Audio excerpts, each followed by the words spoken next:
Bonjour. Aujourd'hui, quelques conseils pour savoir comment communiquer avec une personne sourde.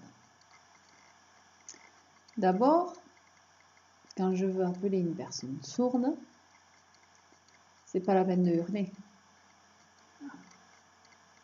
Le mieux est soit de lui taper sur l'épaule ou de faire des grands gestes.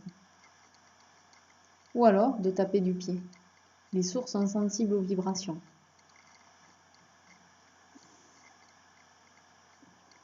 Ou alors, quand je rentre dans une pièce, je clignote la lumière. Également, quand je suis avec une personne sourde, j'ai tendance à crier, à articuler exagérément.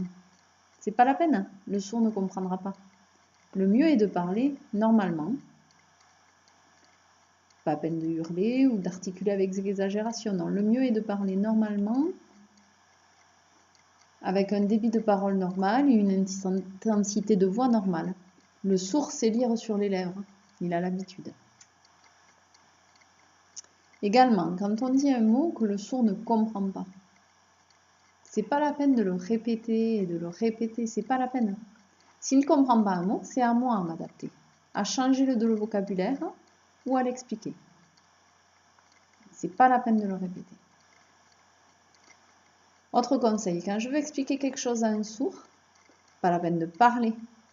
Il vaut mieux utiliser un support visuel. Il vaut mieux que je montre une image, un dessin. La personne sourde est très visuelle. Ça l'aide à mieux comprendre.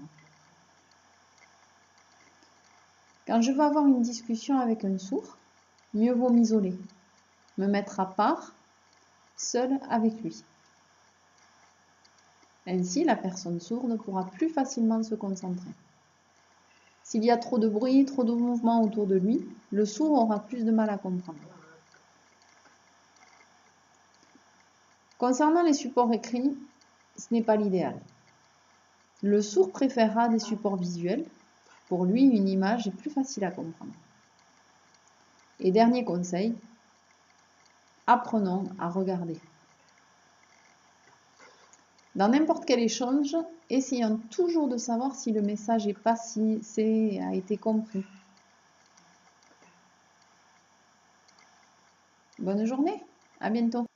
Retrouvez tous ces conseils et plein d'autres dans les formations que je propose, initiation, perfectionnement, maintien. N'hésitez pas à me contacter pour plus d'informations.